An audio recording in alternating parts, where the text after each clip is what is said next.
Hi, everybody. If you're viewing this recording, it's likely because maybe you had to be out of class on a Wednesday due to the PSAT. I am recording this in part because I know I have a lot of students out for that particular thing, but should you be reviewing this otherwise for other reasons, this might serve as a nice, helpful way of going over information about neural transmission, which can be a confusing topic for people the first time they address it. If you are in class with me on Wednesday, probably the first thing I'm going to ask you to do is to try and draw a neuron from memory. So just be aware we started class with that kind of retrieval task, in part because this was something that we talked about last time. And I do want to make sure people understand the functional anatomy of neurons. So it's maybe worth trying that on your own as a slight retrieval task. If you can recall, last time we were together, we talked about the functional anatomy of a neuron, so the different parts and what they do. We maybe even participated in some demos where we explored some of that activity. We talked about the importance of the myelin sheath in speeding action potentials, and we talked about 3 different types of neurons that you're going to find in different areas of the nervous system.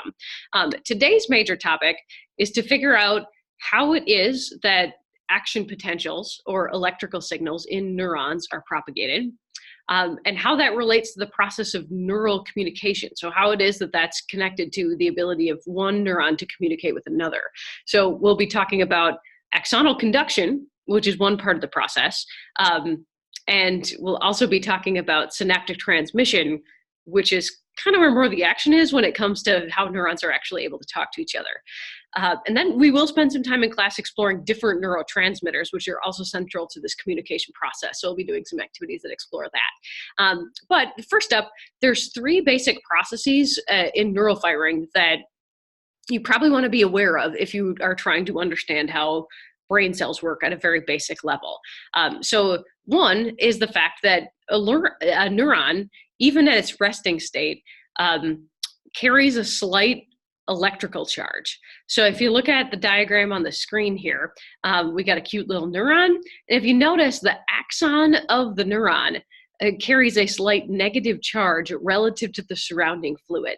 That's what we mean when we say a neuron is at resting potential, meaning this is what's happening when a neuron is just sitting there doing nothing before an action potential is generated. So it's not firing, but it does have this slight negative charge, which means it could fire if stimulated. So when a neuron does fire, we call that an action potential. This also might be referred to as the neuron depolarizing. So you might see depolarization listed as this process. It means the same thing. What's happening when a neuron depolarizes, or when an action potential is generated, is that there's excitatory signals being sent by the neurotransmitters that are being received by that neuron's dendrites. So these are chemical messengers that would be telling the neuron, you should fire, you should generate an action potential. At any given moment, a single neuron or brain cell might be receiving hundreds and thousands of messages from the other the other neurons that it junctions with. Some of those messages might be excitatory, telling it to fire. Some of those signals might be telling it to do nothing, to stay put, and we call those inhibitory signals.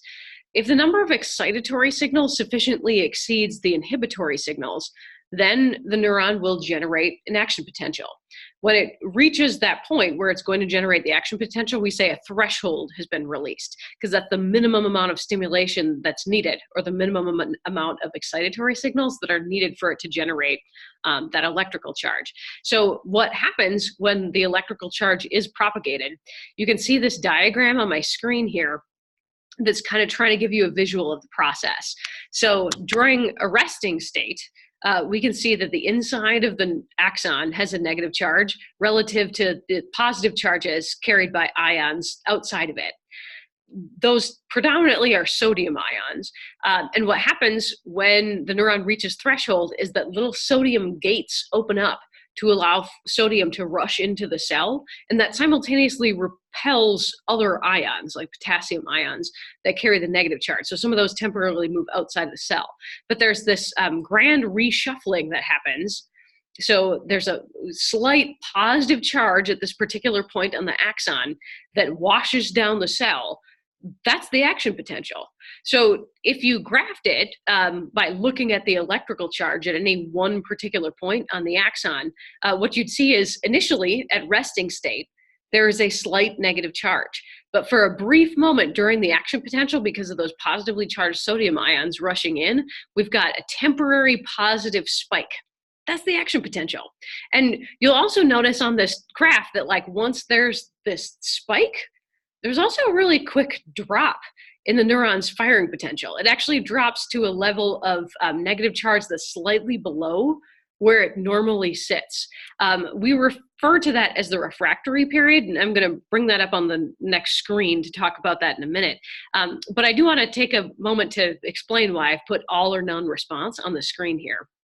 Because when the action potential is generated, we say that it's characterized by an all or nothing response, meaning once the neuron reaches threshold, it either fires or it doesn't. In the case of reaching threshold, it does fire. If it's beneath threshold, it won't. There's no such thing as a neuron firing like softly or slowly. Like once threshold is reached, it always, the action potential always is generated at the same intensity, and it always travels at the same speed. That's part of the reason that we're going to use some metaphors to think about this in a moment. But there's no possibility for the neuron to fire like weakly if it's just got a few excitatory messages. It has to have enough. And once it has enough, it fires, and always at the same speed. So in terms of our processes in neural firing, resting potential is before the action potential is generated when there's a slight negative charge. It has the potential to fire, but it's not firing at that particular moment. When a neuron does fire and generate an action potential, that's characterized by an all or none response. It fires or it doesn't, and there's no weaker or slower firing. But after the neural firing, the neuron, the axon of the neuron actually dips down in its charge. And this has to do with the balance of sodium and potassium pumps that exist on the surface of the axonal membrane here. But when the neuron is kind of recharging, it actually overdoes its job a little bit initially. So if you notice on this diagram we've got going down here, this brief dip where the charge of the internal axon is excessively low, like lower than at resting potential. We call that a refractory period in neural firing, because that's a time during which, like, no matter how much the neuron is stimulated, it's actually not going to fire because it would have to so exceed threshold that it's not quite possible momentarily. That's just the time gap during which the neuron is resetting itself or recharging itself to return to its typical resting state and its particular negative charge that it carries. In part, this is because of a time lag that's needed to pump out the sodium ions that had rushed into the cell. So sometimes when we talk about this process, people like to use metaphors.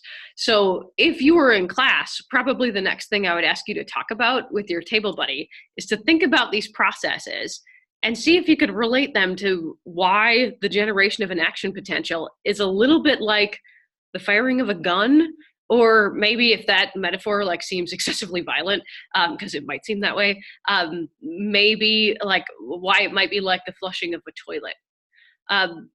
Because those are metaphors that are often used to describe these three processes that we were just looking at. So let's think about it, especially since you won't be in class to discuss it with your table buddy.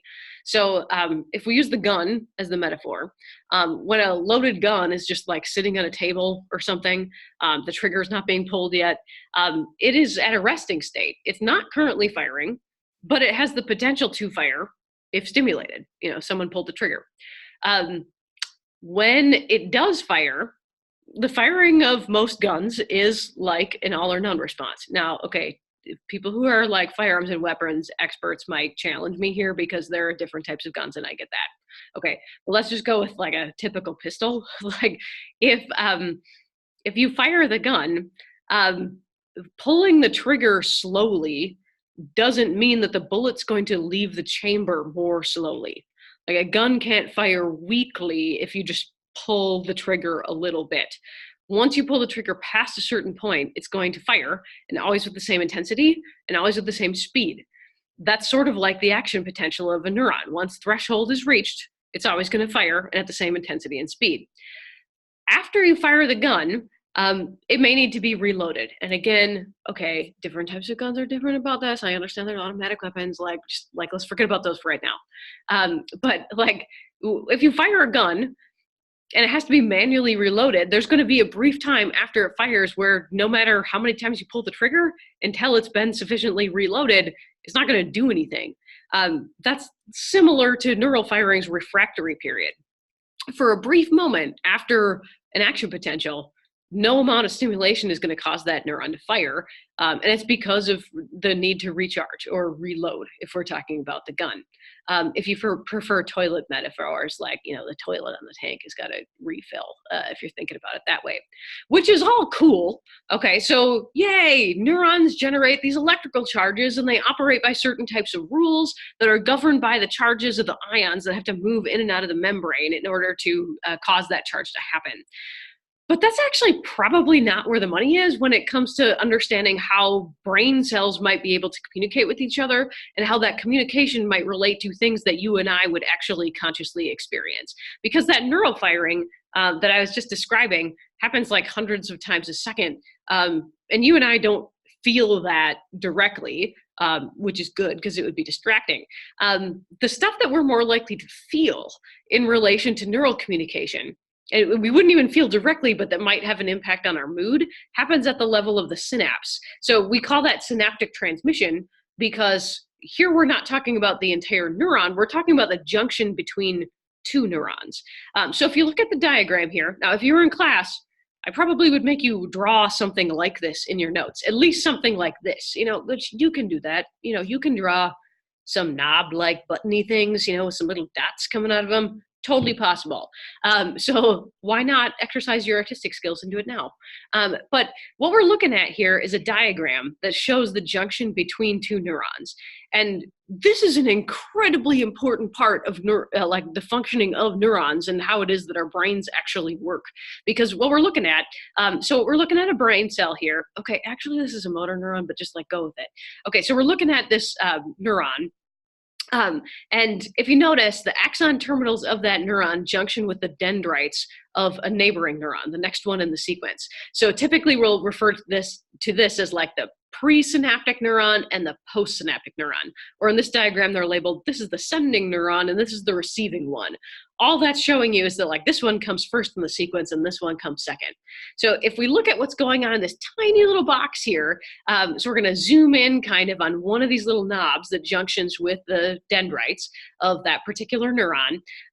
If you notice, the axon terminal of the sending neuron or the presynaptic neuron doesn't quite touch the dendrites of the receiving neuron, which is pretty remarkable because that means there's actually spaces between these cells across which stuff has to travel in order for one to communicate with the other.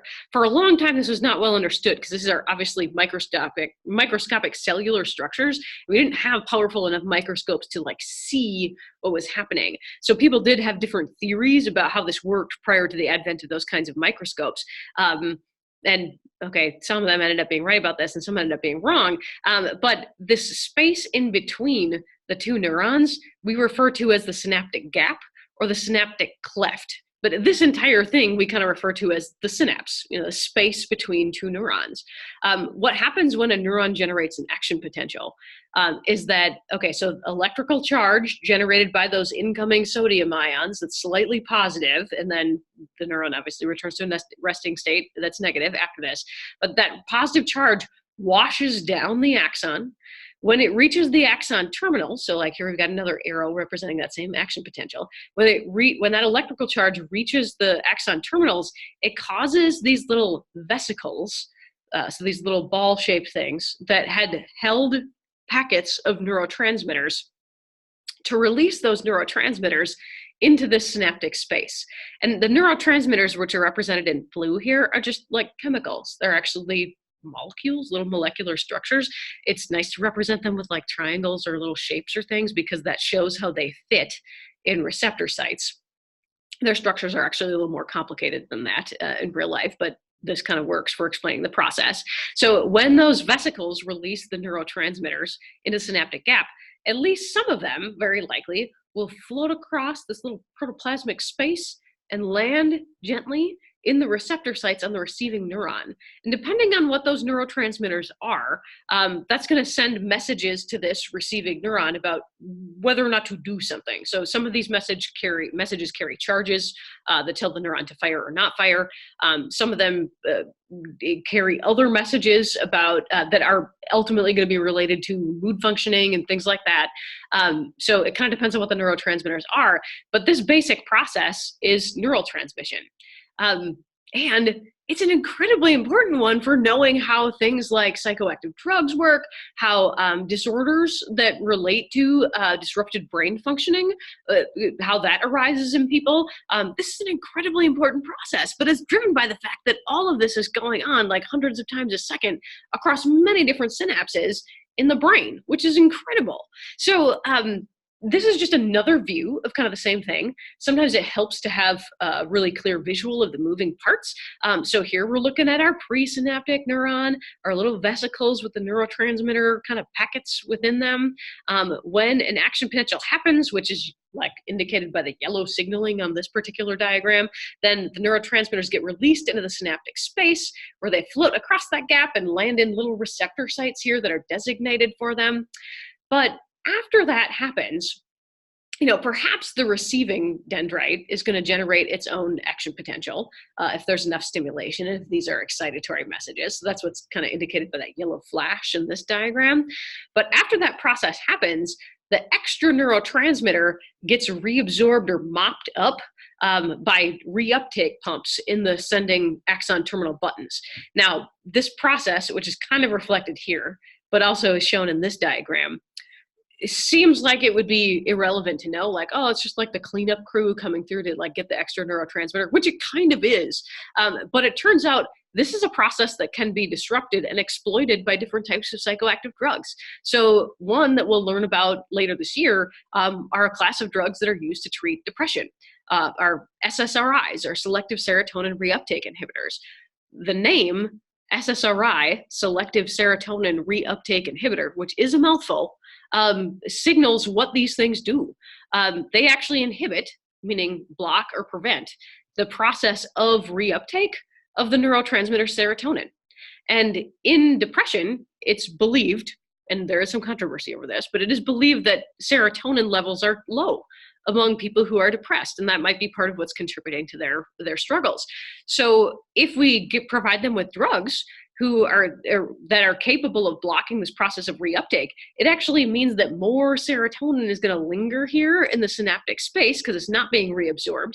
More of it ultimately will stimulate the serotonin receptors on this receiving dendrite, and the person is going to feel and experience having more serotonin because more serotonin is available to them. More is not being produced per se, but more is available to them. So that already kind of hints at the important connection between this synaptic transmission and the ability of psychoactive drugs to do their job. And psychoactive drugs of any type. So let's actually talk about that a little bit too. So what we're looking at here is a diagram that's showing pathways in the brain that are specifically responsible for certain types of neurotransmitters. So linkages of neurons that talk to each other and synapse with each other, but use the same neurotransmitter in that kind of talking or in that kind of communication. It wasn't until the 1970s when the first PET scan technology became available that people were able to start seeing in the brain where certain types of chemicals are being absorbed.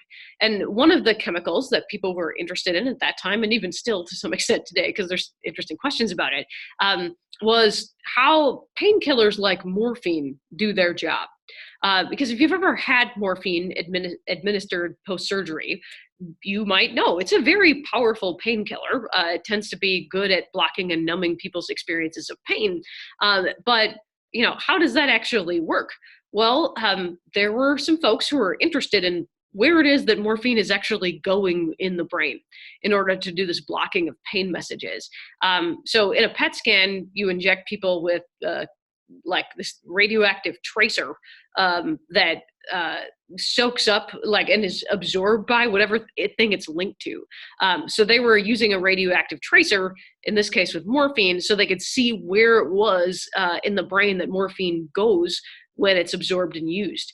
And what they found out was like it always goes to similar places. Like there's a particular pathway that seems to be used particularly by morphine. And because morphine seemed to go there, like the assumption was that maybe there actually already are receptor sites or places in the brain that are responsible for receiving chemicals kind of like morphine. And people didn't know what those things were at first, but the suspicion was that maybe your body automatically produces something that's a little bit like morphine. And morphine as a drug might be able to exploit that pathway by just jumping in to a pathway that's already used by that other chemical. So the name that was assigned to these chemicals, these neurotransmitters that hadn't quite yet been specifically identified, was endogenous morphine. Endogenous just means within or generated within. It would be the opposite of exogenous. So like if you gave someone a drug, that's an exogenous substance. An endogenous substance is something that your body already naturally produces. So endogenous morphine means morphine within. So the class of neurotransmitters called endorphins are meant to signal, oh, these are the kinds of morphine that your body naturally produces, because our bodies actually do produce some things that help us block pain signals when we need to. And that can be helpful if you're trying to overcome and work through an injury. So sometimes at this point, especially for people who are already inclined to, wonder about how it is that the body uses drugs, and maybe even those folks who are like looking for a reason to justify their own use of certain types of substances, sometimes this question does come up, and it's a legitimate one. So if the body actually produces its own natural opiates, like its own painkillers, which it might be how you describe endorphins, right? Endogenous morphine. So what's the harm in using fake opiates, drugs that are kind of like that? Not only morphine, but heroin is a drug of the opiate class. So too are narcotic painkillers like Vicodin and Oxycontin. Those are natural, right? Natural, like your body's ready to absorb them. So what could possibly be the harm in taking them? Well, this. It turns out that when you take a drug like Oxycontin or Vicodin, it can become a substance of addiction if it's not used appropriately. Certainly, some powerful drugs that exploit the opioid and endorphin system produce very quick and rapid addiction, in part because what's happening is something called neuroadaptation. Your brain starts to adjust to the presence of a drug if it's being repeatedly presented with it. So there's different ways that this can happen, but this particular diagram is showing the changes that happen in dendritic spines. So here we got some dendrites of some neurons, places where they might junction with the axon terminals of other neurons. After repeated exposure, there ends up being more receptor sites on these little dendritic spines for the same substance. So once you start introducing, this is similar to the process of long-term potentiation that we talked about back in the memory unit. If you keep using a particular neural pathway, the brain kind of accommodates to make that pathway a little bit easier to use. And the body kind of recognizes that there's too much of something. So, for example, kind of like your eyes adjust in the bright light, your pupils will kind of constrict, or if dim lighting conditions happen, eventually your eyes kind of adjust to that dim lighting condition. Well, the brain will adjust to being flooded with artificial opiates. So someone's taking heroin, not only are there changes that are happening to the neuronal structures that handle the neurotransmitters that those things are replacing, but it will make it harder for you to quit taking that substance, because those little receptor sites are hungry for the opiate, and your body kind of decides like, oh man, we've definitely got enough endorphins because the heroin is providing too much of them. So we're going to stop making as many of our own. So even a tiny amount of stimulation, the amount that your body regularly produces, triggers strong cravings in people who have experienced severe drug addiction. And when you stop introducing the artificial opiates, because your body's not producing very much of their own anymore, less than when you started, it feels gross. Like, it feels terrible. Symptoms of withdrawal from opiate addiction, as well as other types of substances, can be really unpleasant. So all of what we know about the physiological mechanisms of addiction suggests that there's some physical changes going on in the brain. People exhibit tolerance when they have to use more of the chemical to get the same effect. Well, why? Because now their system has kind of downregulated for the presence of this thing. So there's tons more receptor sites devoted to it. So you need to feed those more in order for them to not feel deprived. You also start to experience these ugly withdrawal symptoms. And withdrawal is like, it depends on the type of drug that people are withdrawing from, but they can include really uncomfortable symptoms like nausea, sleeplessness, physical pain, if you're talking about withdrawing from opiates, because your normal pain blocking substances aren't working the way that they did before. So people go through this really unpleasant period when they try to discontinue use. And oftentimes, because the drug mechanisms are exploiting neural pathways that normally were connected to the use of like positive neurotransmitters, particularly dopamine and the opioids, which are kind of mood boosting and like make us feel good because they make us feel normal, like that's their typical job, and keep our mood boosted. If you don't have enough of those because your body's downregulated production of them, you feel really crappy. Like, not just like physically, but this term anhedonia means like an inability to experience pleasure. You know, for people who are coming off of some of these addictions, for depending on what the drug is, they can go for weeks and sometimes months where like everything just seems like gray and black because their brain is experiencing something very analogous to the symptoms of depression. Like, they don't have the neurotransmitters available that they need to maintain and support positive mood trends. So it's really not good. I mean, I guess that's a subtext. I promised you I would give you a little bit of a lesson on like why it's probably not a good idea to start a drug habit. I mean, I know you all paid attention to health class too, but like there's real neurological mechanisms to addiction beyond the fact that it also has serious health consequences. Like, you're messing around with your brain when you're doing this in a way that makes it really hard to discontinue. So it's really something to be avoided. I hope also it does give us empathy for people who are struggling with addiction, because I hope it helps you realize that the struggles that those individuals are going through are not just personal weaknesses or moral failures.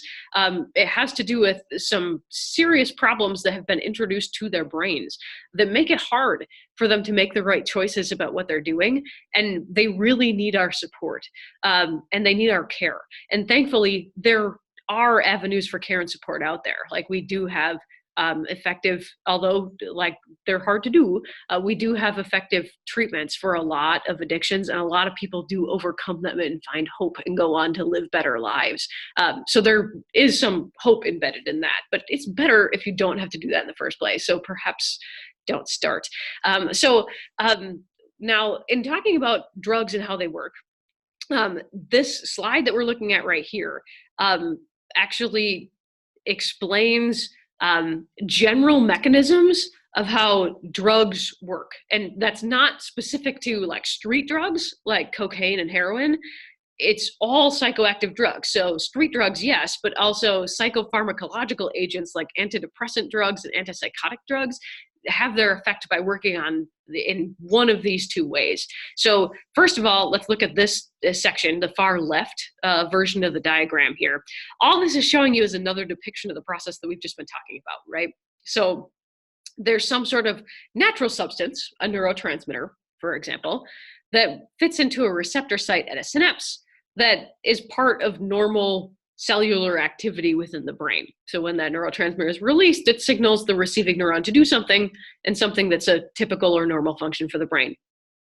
If you introduce an agonist drug, an agonist is just the general name that we give to any drug that produces an increase in that particular neurotransmitter's levels. And it could do that in a couple ways. What we're seeing here in this diagram is the first of the two ways that these things could work their effects. They could be just similar enough in their molecular structure that they sit in the receptor site for that neurotransmitter, just like the neurotransmitter. And it's similar enough to the neurotransmitter to cause the receptor site to activate, because the receptor site feels like, oh, that's dopamine, or that's serotonin, or whatever like neurotransmitter that drug is replacing. If the drug was like, okay, cocaine, for example, like cocaine actually works by blocking the reuptake of the neurotransmitter dopamine.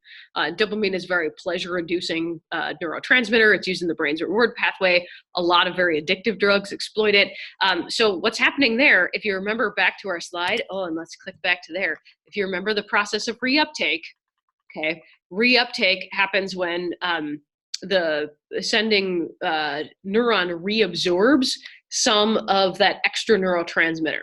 So if you block that process, which is what happens when people use cocaine, like all of a sudden the little dopamine molecules don't get reabsorbed by the sending axon terminal up here, and more of them sit in the receptor sites, and then more of them stimulate the receptor sites for dopamine, so it feels to the person like they're just getting a rush or a flood of dopamine, which of course feels good, which is why people use cocaine, but as we just talked about, long-term, not a great idea, because it's going to cause neuroadaptation that actually makes you feel worse in the long run and is more likely to contribute to problematic use.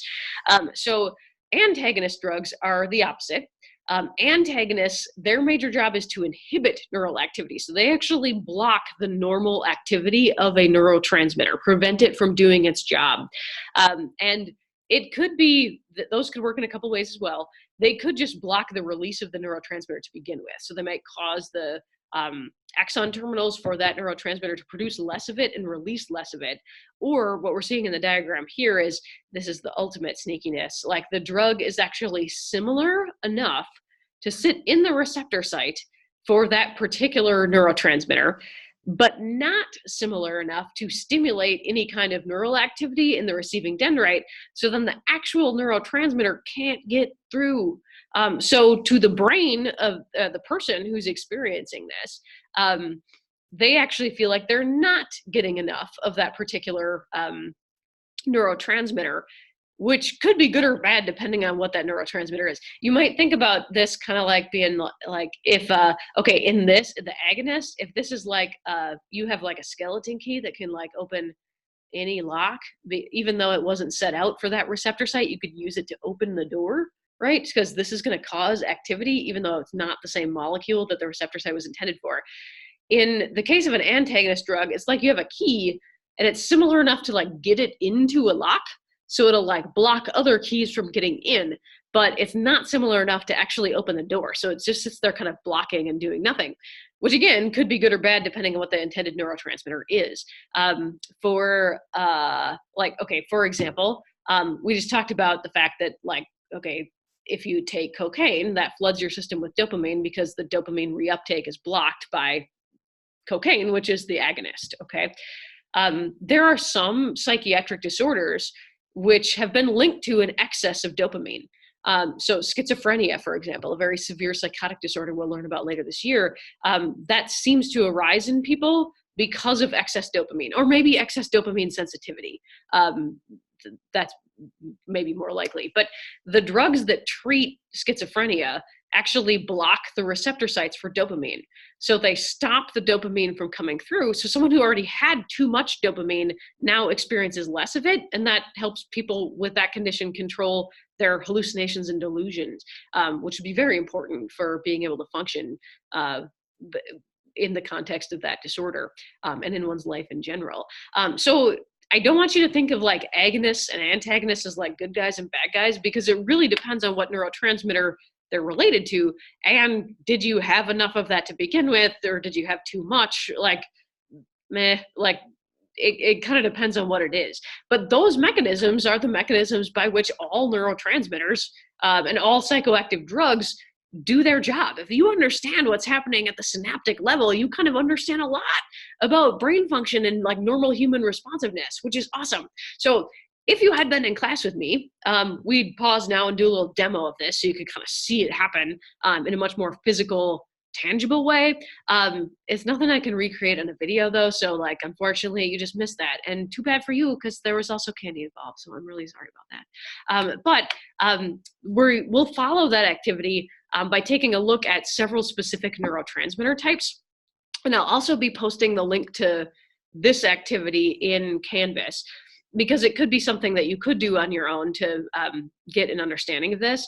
One of the things that a lot of my students struggle with on this particular module's content is all of the different neurotransmitters, because they have weird sounding names. Dopamine, serotonin, acetylcholine, norepinephrine, like blah, blah, blah, blah. Sometimes people don't exactly like having to commit them and their functions to memory. So it helps to get a real good visual of this. So what my students are going to do in class is they'll be completing a chart, which again, I'll post in Canvas for you. And then they'll be using their textbook predominantly to do that, because page 82 in your textbook has a nice table that has the functions of these different neurotransmitters. But they're going to try and create like a visual representation of each neurotransmitter, so they've got some way that they can remember what that thing does. And we will be using fuzzy sticks, which are the generic version of pipe cleaners that you can afford because you can get them cheaply at Walmart in like large packs of them, to create little fuzzy things. So like they might also have googly eyes. Like, I mean, it'll be a good time. But you know, you don't get the pipe cleaners at home, and I'm sorry about that, but you know, you can still come up with cool mnemonics and stuff on your own, which is also fun. Okay.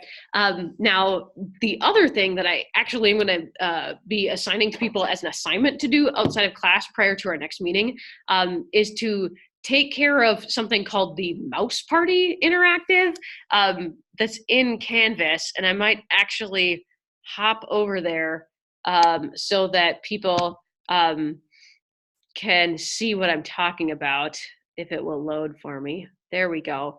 Okay, so if you go onto Canvas and you click on, let's scroll down. Yep, the Mouse Party assignment. Oh, too far. Okay, so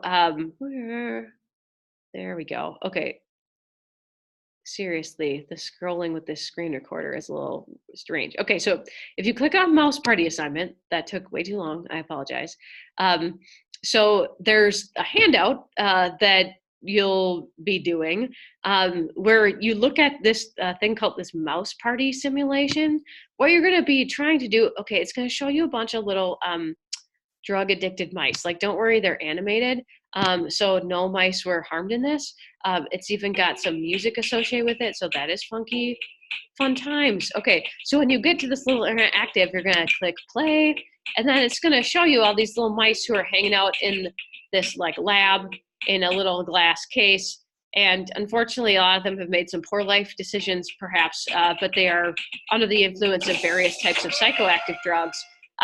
So you're gonna use your computer mouse to grab one of the animated mice, like maybe Ecstasy Mouse back here. He's really, you know, jamming out, and for some reason it's not letting me grab him. Come on, Ecstasy Mouse. Okay, fine. There we go. Okay, and we just pick him up and we put him in the chair, right, by clicking on it. And then it's going to tell us some things about how ecstasy works in the brain. Serotonin transporters are responsible for removing serotonin molecules from the synaptic cleft after they have done their job. Cool. Okay, and then if I was doing this, okay, it gives you kind of this narration here, but you'd also have to click next to get the full description of it. So what you're going to be putting in the middle column is just a kind of description of how the drug acts at the synapse.